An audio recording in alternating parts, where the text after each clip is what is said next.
Nation platform.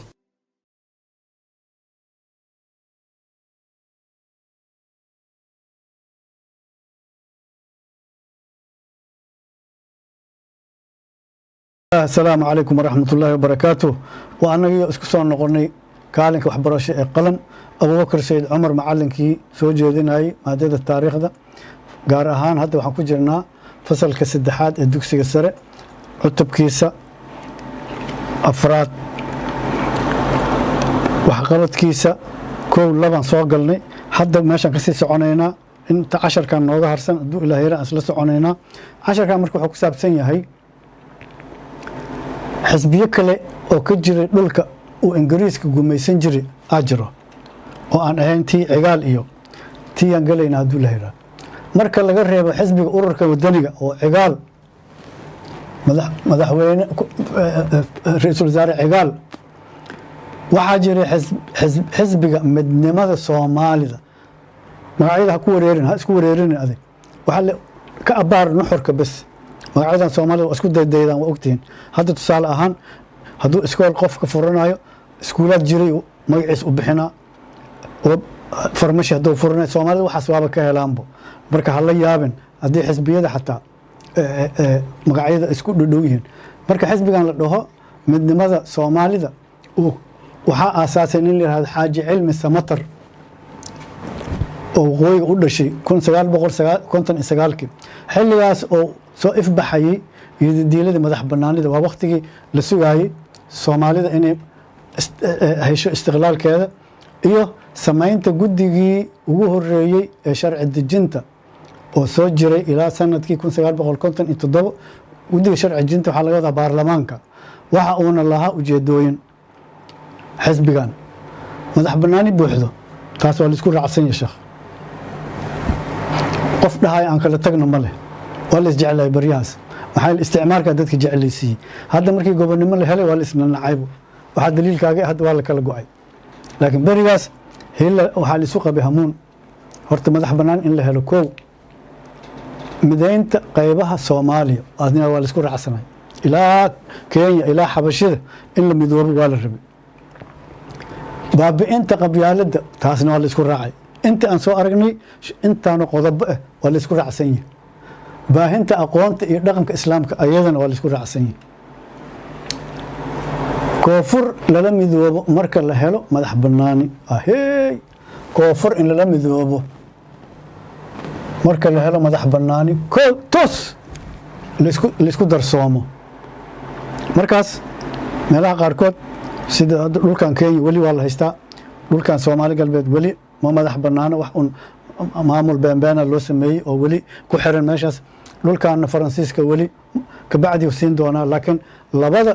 oo loo ballan qaaday oo Talyaaniga midna u ballan qaaday midna Ingiriiska u ballan qaaday waa koonfur iyo waqooyi marka mar alla waxa lagu heshiiyay markii madax banaana isla helo in la isku darsoomo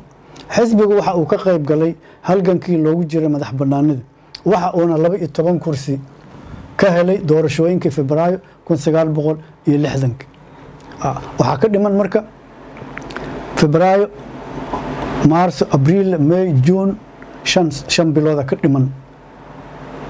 madax banaanida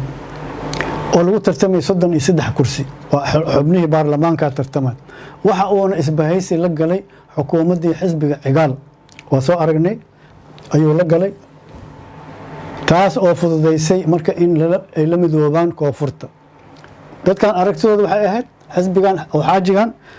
in la midoobo tan oo cigaalna waxay ahayd in la midoobo marka dad isku fikir ah ayaa mataqaan isbahaysi sameystay lana sameeyo hal dawlad kooda Luulyo 1960 saasa lagu heshiiyay waxaan sheegaynaa marka talaabooyinkii loo maray midnimada annaga oo falanqeynayno qoraalada la isdhaafsan doona haduu ilaa yaraa oo midnimada ku saabsan xisbiga wadaniga kii cigaal waxa uu bilaabay talaabooyinkii lagu gaari lahaa midnimo isaga oo soo diray dhambaal warqad yani ee u soo diraa waa arkayno dhambaalkii waa kana marka annagoo ah aqlabiyada dhulkan dadka ugu badan yani oo Ingiriisku ka taliyo waxa aanu doonaynaa midnimo shuruud la'aan markasta taana ku jirto in aan la yeelano Soomaaliya laga wada qaybta koonfurta laga wada saas la dhihi jiray sanadku markuu yahay 1960 waxa aan rabnaa marka xisbiga hadlay in uu dalka soo booqdo guddi dalka inuu soo booqdo intaan la helin guddi ka socdo qaramada midoobay oo afti la xiriirta arintan ka qaada dadweynaha waxa la weydiinaa in isku darsoontaan koonfur iyo waqooyi in isku darsoomaan ma ogoshihiin mase ma ogolidin guddiga baaray raadinay ururka wadaniga Soomaaliyeed 7 November 1958 dhinaca kale baarlamaankii Soomaaliya waa koonfur isaga oo ka jawaabayo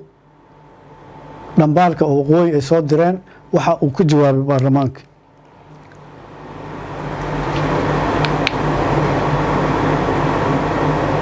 wuxuu ka soo jawaabay 1958 ayuu ka soo jawaabay baarlamaanka Soomaalida ka jawaabay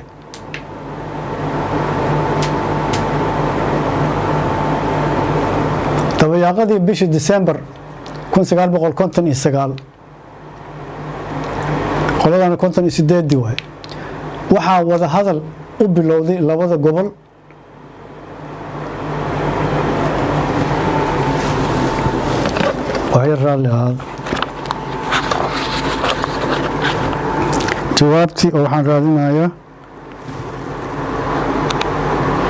jawaabtii waxaan raadinayaa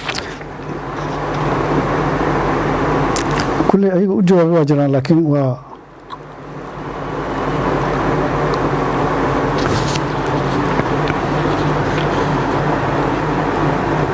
okay jawaabtii oo baarlamaanka Soomaaliya ama koonfurta ma aqaan hadda qaabka oo looga booday laakiin jawaabtiisii waa la habeyn doonaa waxay dhaheen baarlamaankii jawaabay markii intaas ay dhaheen waxaan rabnaa inaan isku darsoonno baarlamaankii Soomaaliya ayaa mutaqaanaa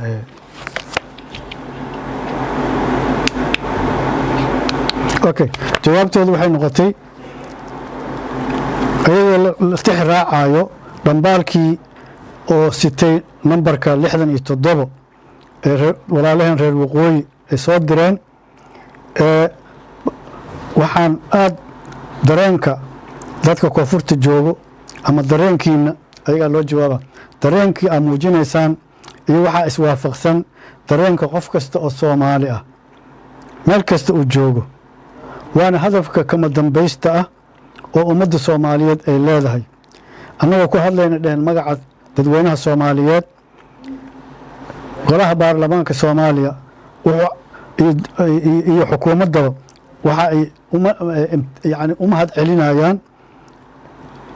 dhambaalka soo dirteen ilaahayna waxaan ka baryaynaa dhaheen inuu mataqaana nagu simo rabitaankeenna iyo diilada wadajirka ah marka hoos waxaa ku saxiixan baarlamaanka Soomaaliya 8 November 1958 jawaabtaasay maqaan hadda inuu ku yaalo in kale laakiin iima muuqdo jawaabtaasay bixiyeen waa soo dhaweynayna dareenkiina waa idin la qabnaa waana raaliyan ka nahay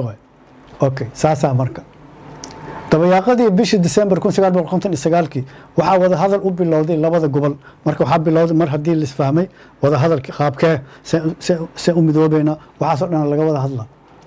kadib markii ergo ka socota baarlamaanka dhulka oo Ingiriiska gumaysto soo gaareen Muqdisho wafdi oo hogaaminayo cigaal oo baarlamaanka ayaa waxay yimaadeen koonfurta Soomaaliya si lamid ah si isla meel dhigo qaabkii ay labada gobol u midoobi lahaayeen 6 Janaayo marka 1960 waxay si wada jir ah u soo saareen heshiis midnimo waa Janaayo sanadka bilowgiis 1960 ayay soo saareen heshiis midnimo 15 Abriil Janaayo Febraayo Maarso Abriil 4 bil kadib waxaa yimid Muqdisho ergadii ugu dambeysay